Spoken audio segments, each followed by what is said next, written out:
এটা দেশ গ্রামের মানুষকে বোঝানো সহজ। রাতের বেলা পুকুরের এই পাশে আছেন আপনি, হঠাৎ পুকুরের ওই পাশে কারে যেন আপনি অনুভব করলেন, এই কে রে ওই পাশে, বলি না। রাতের বেলা রাসূল সাল্লাল্লাহু আলাইহি সাল্লাম বললেন, মান, এই কে? আবু যর রাদিয়াল্লাহু তাআলা আনহু বললেন, আবু যর, হুজুর আমি আবু যর। ও আবু যর, জি, তাল, আরে এদিকে আসো। সুবহানাল্লাহ। তাহলে সাহাবীকে কাছে নিয়ে আসলেন, আনার পর নবীজির পাশে পাশে হাঁটতেছে। এবার সাহাবী একটু দৃশ্যটা কল্পনা আনেন তো, এতক্ষণ ছিলেন দূরে, এখন নবী আর তার একজন সাহাবী, আশেপাশে কেউ নাই, চাঁদের আলোতে।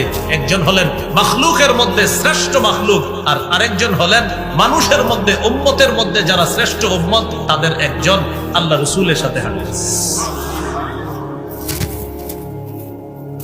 হাঁটতেছে হাঁটতেছে নবীজি বলতেছে, আবু যর, ইন্নাল মুকসিরিনা হুমুল মুকিল্লুনা ওয়া ফি রিওয়ায়া আল আকাল্লুনা ইয়াউমাল কিয়ামা।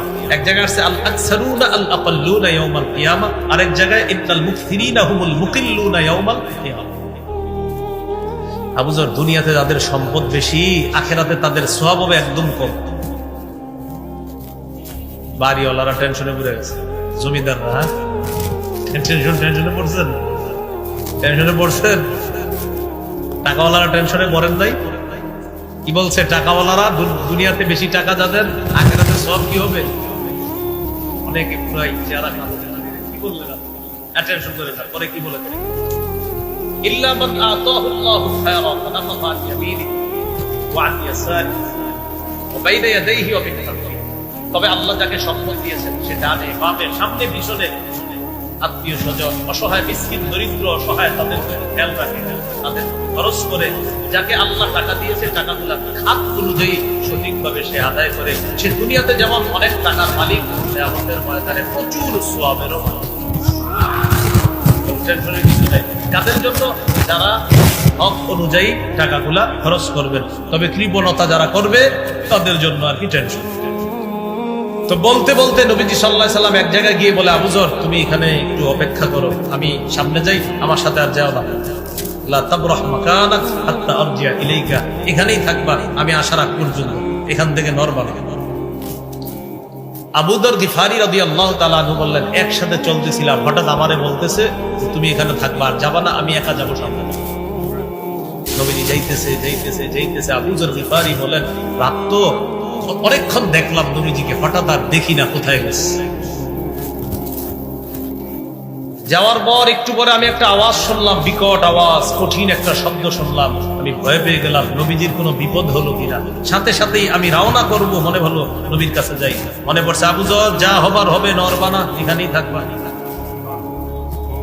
তো এটা মনে পড়ার কারণে আর নড়ি না, এখানে অপেক্ষা করি। কয়েকটা টেনশন একসাথে কাজ করতেছে। নবীজি গেলেন, আওয়াজ শুনলাম, হলোটা কি? দ্বিতীয় টেনশন, নবীজি বলছে এখান থেকে না নড়তে, যেতেও পারতেছি না। তৃতীয় টেনশন, এখনো আসে না কেন?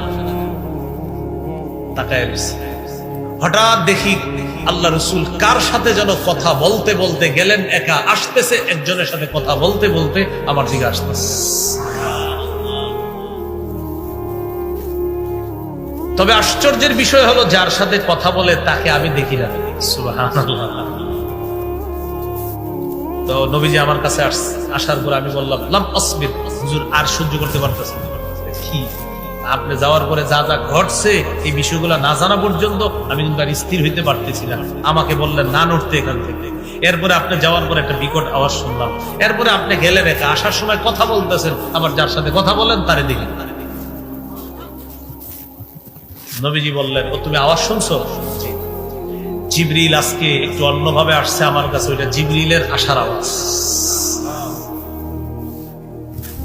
আচ্ছা হুজুর, কার সাথে কথা বলতেছিলেন আপনি আসার সময়?